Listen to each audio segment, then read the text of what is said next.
Welcome, brothers and sisters, to our lecture, The Augustinian Recollects in the Philippines, the Province of St. Nicolas of Tolentine, 1621-1998. Bakit po pinili natin ang temang ito, the subtopic, the Province of St. Nicolas of Tolentine? For the simple reason, this year, 2021, the Province of St. Nicolas of Tolentine of the Augustinian Recollects is celebrating its 4th centenary foundation. It was founded here in the Philippines, though the legislation was made in Spain in 1621. So allow me to share with you in this lecture the history of the province of St. Nicolas of Tolentine here in the Philippines, because this province was the one who worked for the evangelization of our ancestors, and the Recollects who came here under the province of St. Nicolas of Tolentine continued this work, but under the name of St. Ezekiel Moreno Province in 1998. So, when did it begin? No? It began in the month of November of 1621. We remember on June 5, 1621, the Pope Gregory XV elevated the province of St. Augustine of the Recollects in Spain into a congregation. That was on June 5, 1621, and it became the Augustinian Recollect Congregation. So when it became a congregation, it was given certain rights and privileges, and one of the privileges that was given as a congregation, it can divide the congregation into several organizational units called the province. That's why from November 19 to November 30, 1621, the first Recollect General Chapter was held in Madrid, and on November 20, the first Vicar General, Father Jeronimo de la Resurrección, was elected Vicar General. Not only that, on the 23rd of November 1621, the Augustinian Recollect Congregation with 28 communities in Spain and the Philippines was divided into 4 provinces, namely the St. Augustine Province in the region of Castile, the Our Lady of the Pilar Province in the region of Aragon, Spain, and the province of Blessed Thomas of Villanova in Andalusia in southern Spain. And the only province outside of Spain that was created by this general chapter was the province of St. Nicolas of Tolentine, only in the Philippines. In the Philippines, not as a province, it has a peculiar characteristic of a province. That is, in spirit, it is missionary. That's why when it became a province in 1621, the first provincial chapter of the province of St. Nicolas of Tolentine was held in Manila in the early of February 1624. The Recollect province placed herself under the patronage of St. Nicolas of Tolentine. In accord with the Vicar General's directive from Madrid, Father Pedro de la Madre de Dios presided the provincial chapter held in Manila. Then, in May of 1626, the second provincial chapter held in Manila. The petition that was sent before in 1610 by Padre Pedro de San Fulgencio to Rome, asking for greater autonomy for the province of St. Nicolas of Tolentine to the Philippines from Spain due to distance and perhaps their apostolic orientation, was finally heard and granted. So, in other words, the second provincial chapter already decided with the approval of Rome that the nature and the orientation of the province is strictly missionary. And that was, we might say, decided in May of 1626. As a missionary province, many of its, we might say, activities were not only limited in the Philippines. There were also missionary activities outside of the Philippines under the province of St. Nicolas of Tolentine.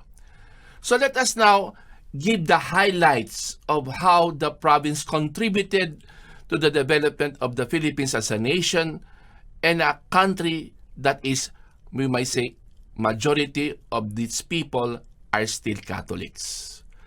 For 377 years, the province of St. Nicolas of Tolentino and its friar missionaries contributed to the evangelization of the islands and temporarily were present in Japan and Guam. And however, during the Philippine Revolution, the province extended its missionary presence in Venezuela, Brazil, in South America. And in the 20th century, the province opened missions in China and Taiwan. So these are the salient points, no, of the mission territories of the province of St. Nicolas of Tolentino. The Philippines, Luzon, Visayas, and Mindanao in selected areas, provinces between 1606 to the present. Japan between 1623 and 1632. Guam 1770 to 1908, and they returned in the 20th century from 1974 to 1989. Saipan at the end of the 18th century.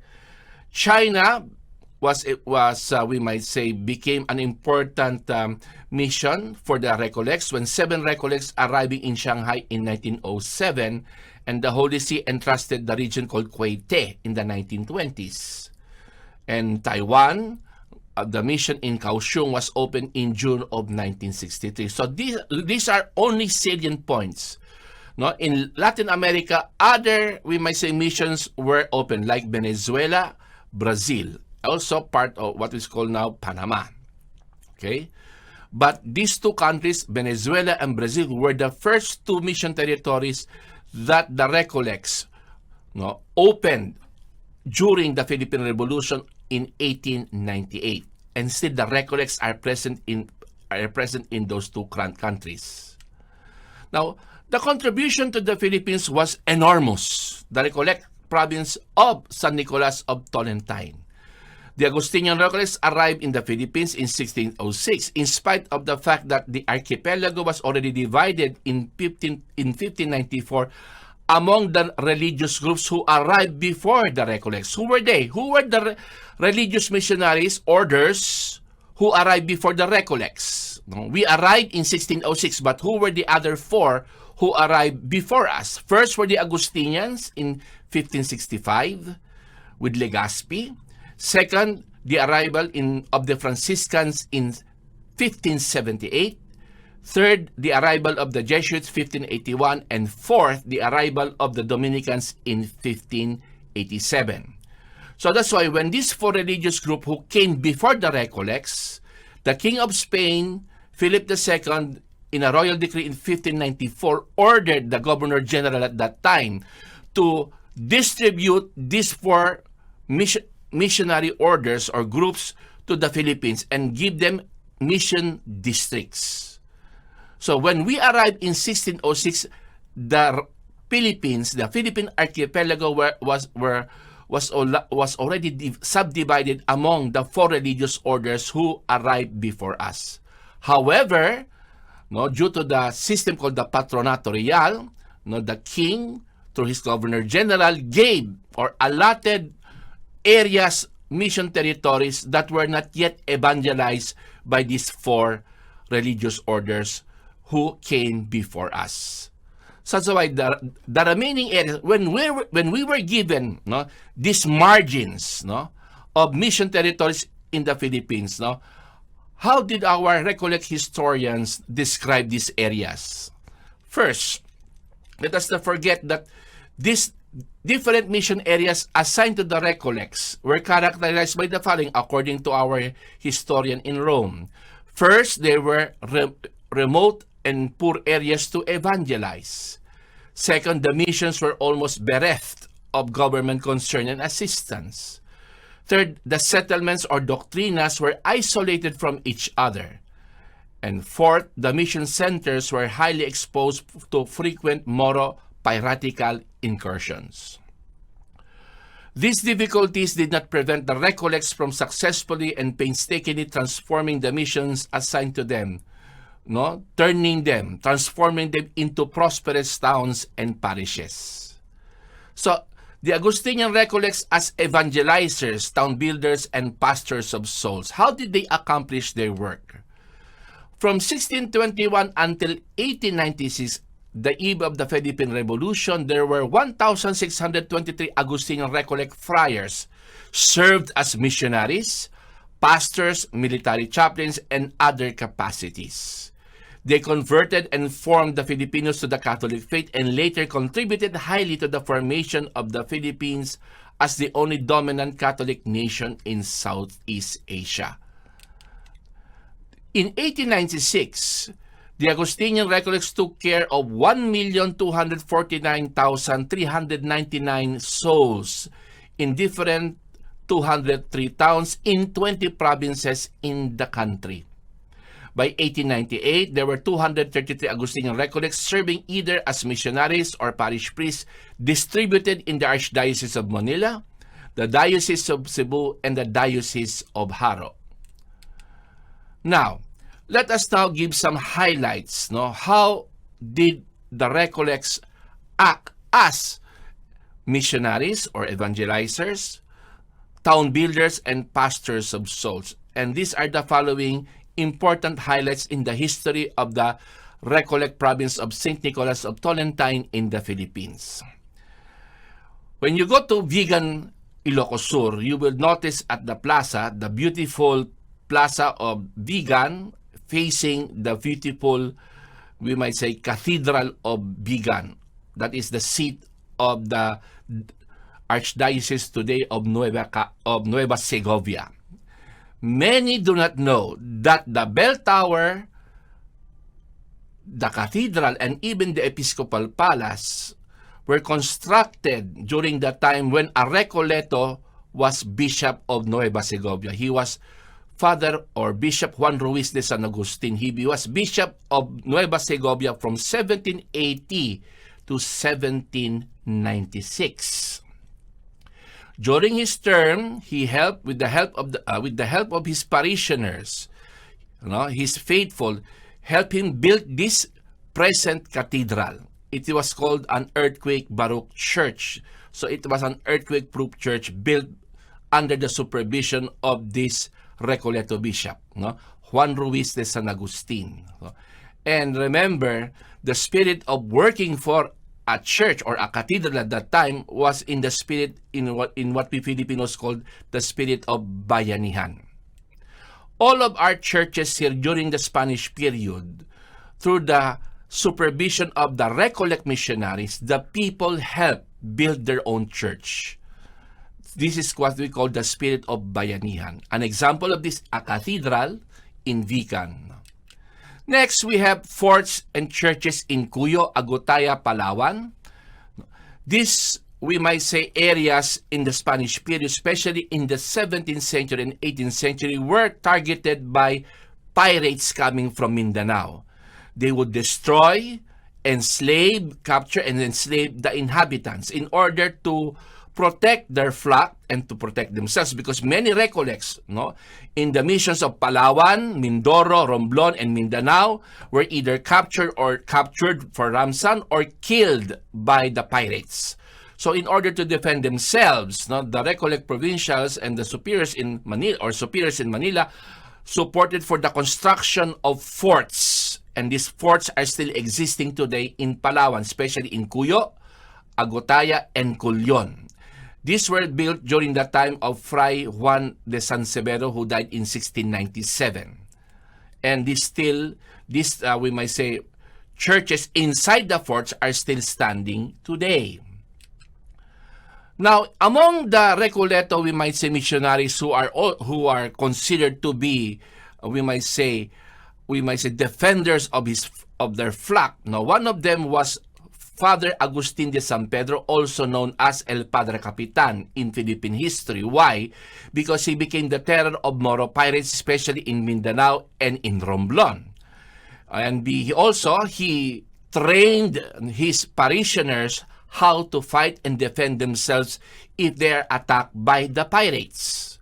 He was also responsible for the building of some forts in Mindanao and important forts in the island of Romblon, the main island, especially the fort of San Andres, which is still standing today and restored, and also the fort in Banton Island.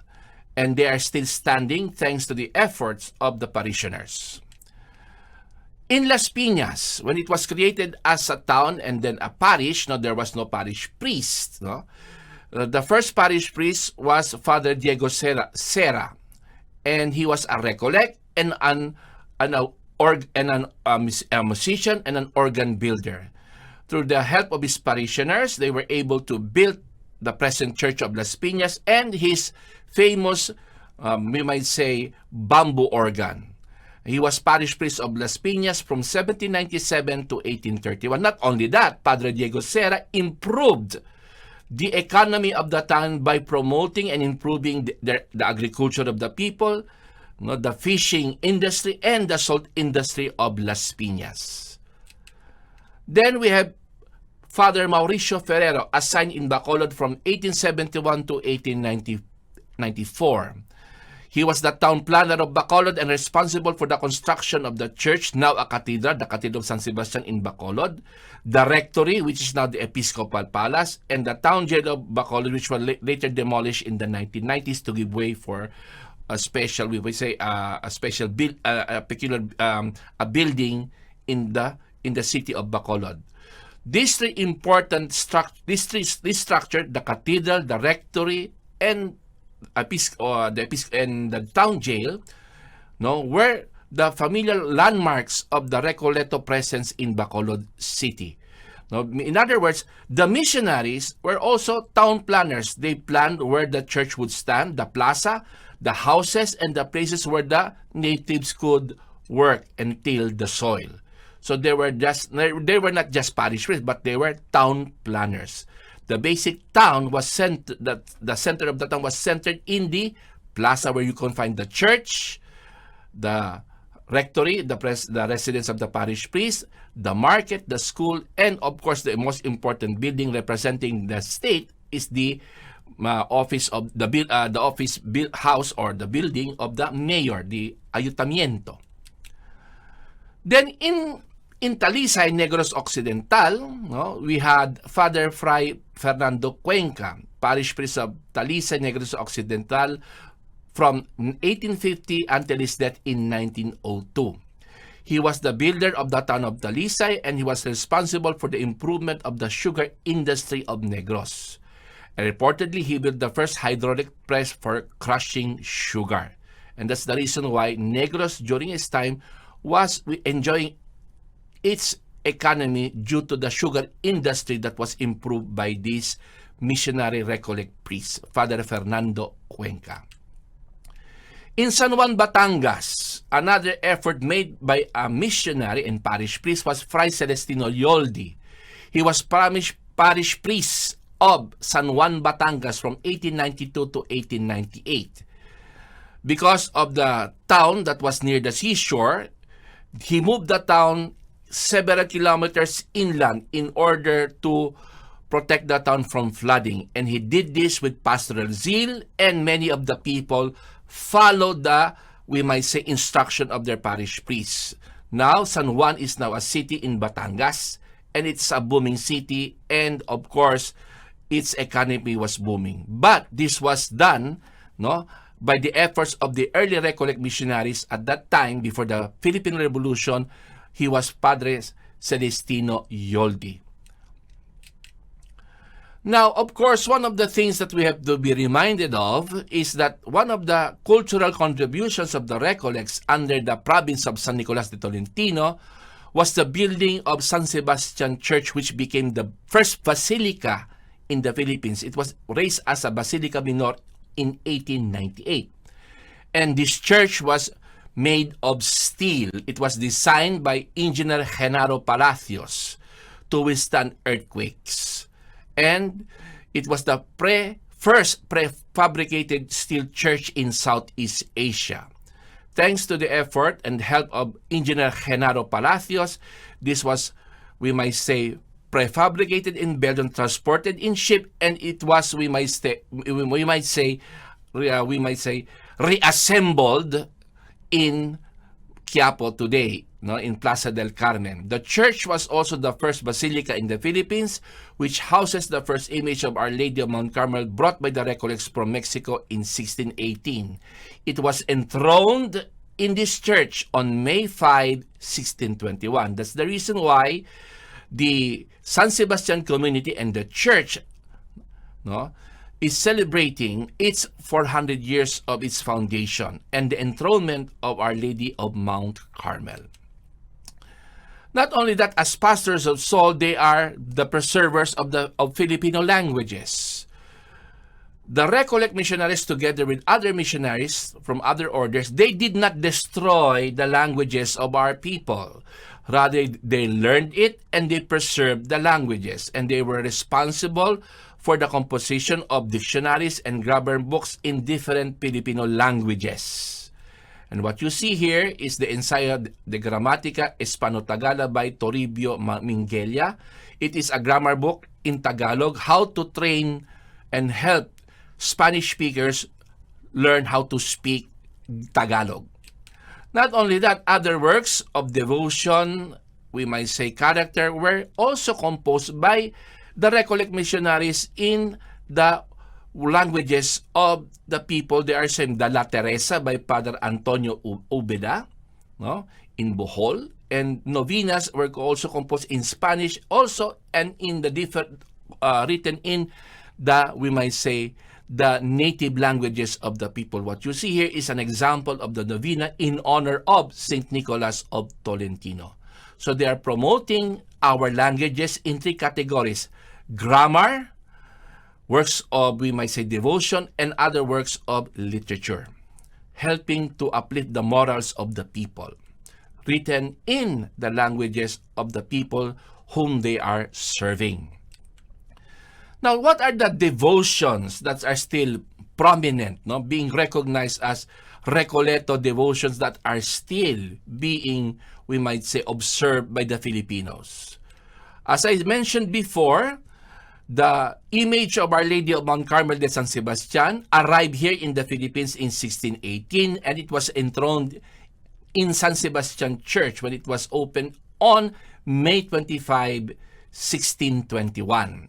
It is the first image of Our Lady of Mount Carmel in the Philippines, and the first confraternity of Our Lady of Mount Carmel, with all its privileges given by the two generals of the Carmelites, the Calced Carmelites in Rome and the Discalced Carmelites also in Rome, gave permission to the Recollects in San Sebastian to promote, to impose, and to create this. We might enroll the faithful in the confraternity of Our Lady of Mount Carmel. Thus, when you talk about San Sebastian Church, it was also the shrine, the only Carmel shrine in the Philippines, where the bronze scapular was being imposed and promoted by the Recollect missionaries here in the Philippines.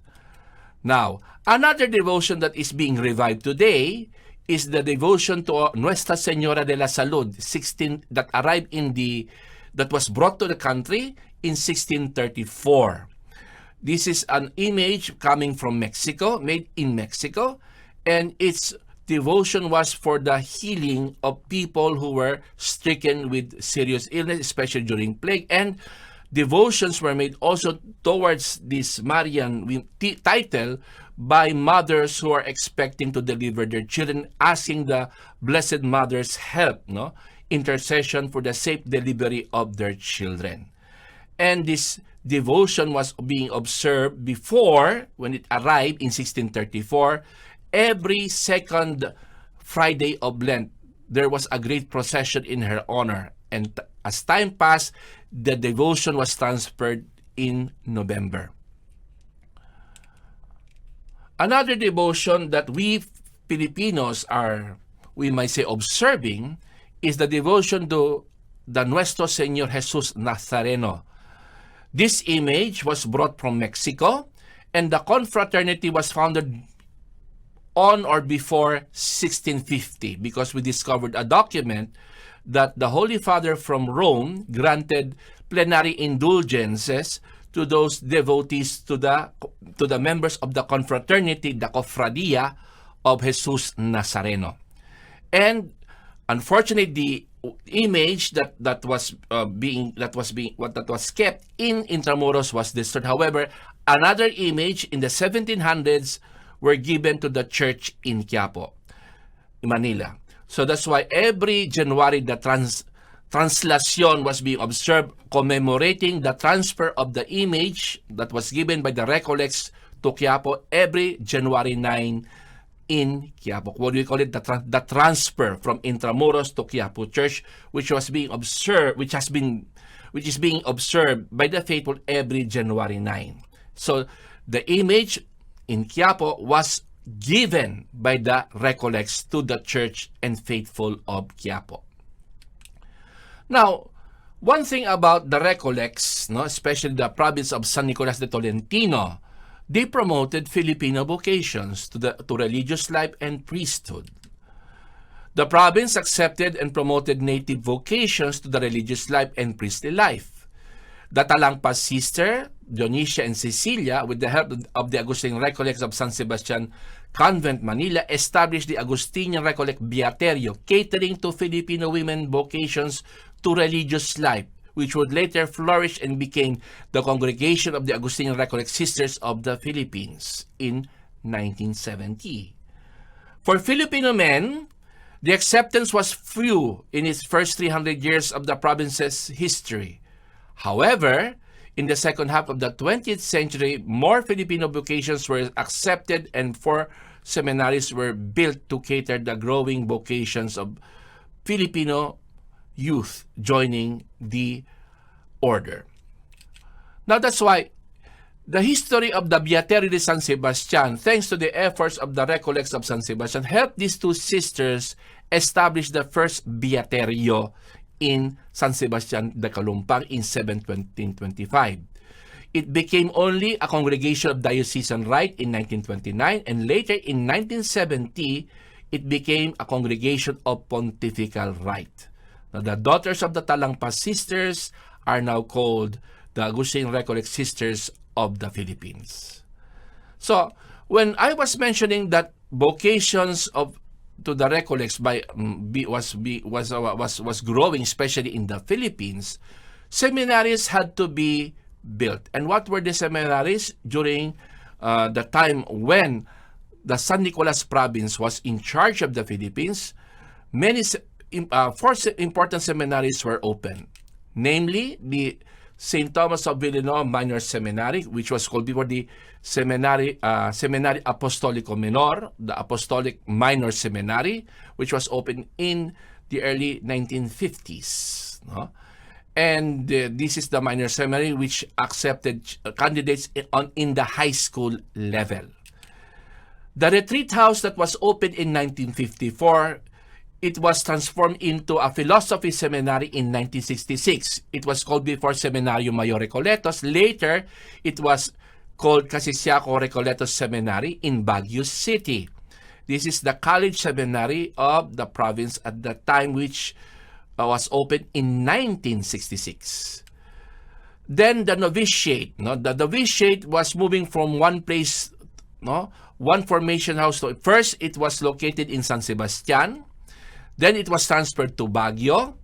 Then in the 1980s, it was transferred to Miranila, to the Recoletos, we might say, Formation Center. And finally, in 1991, it was transferred to Antipolo City, the St. Ezekiel Moreno Novitiate. The novitiate is now has its own house today. It was inaugurated in 1991. And finally, the theologate.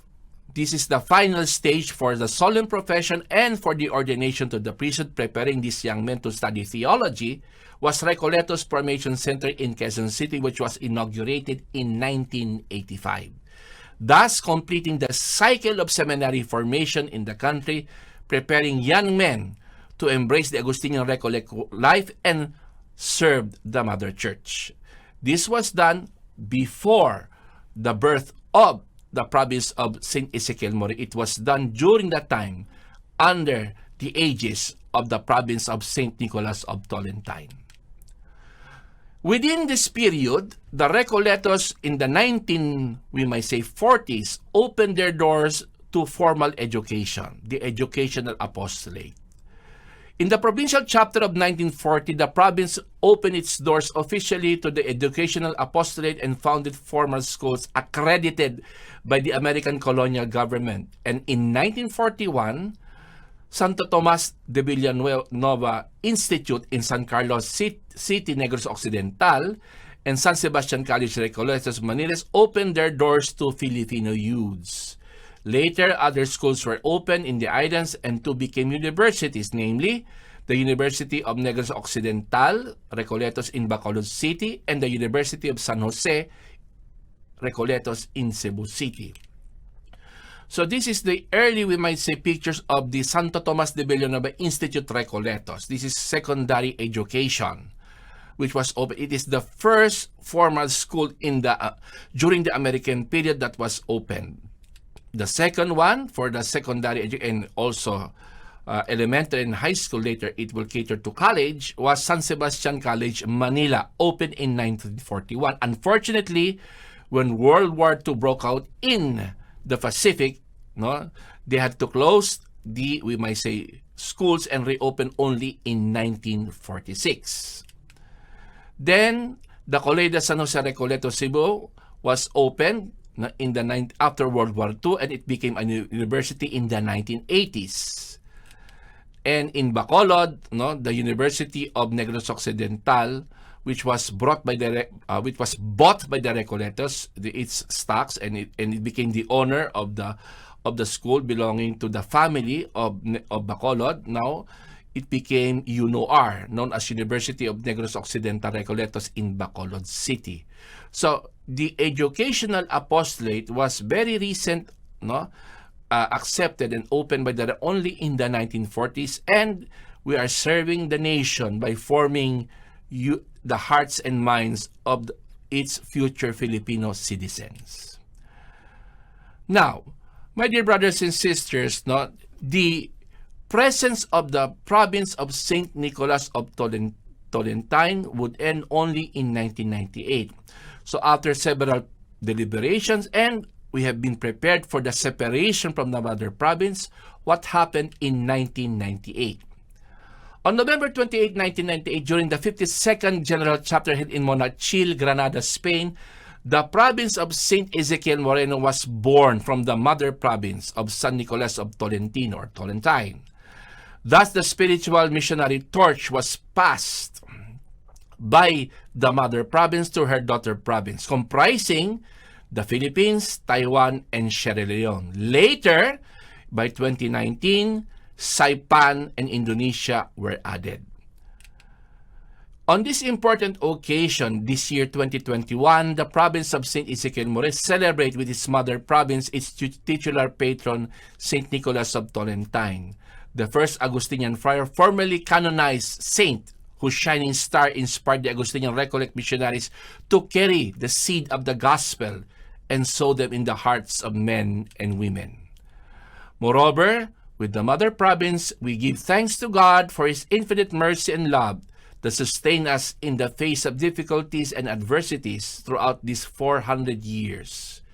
May the star of St. Nicholas of Tolentine continue to shine from the heavens and accompany his sons as they endeavor to extend the whole world, the kingdom of God, into the hearts of all men and women of goodwill.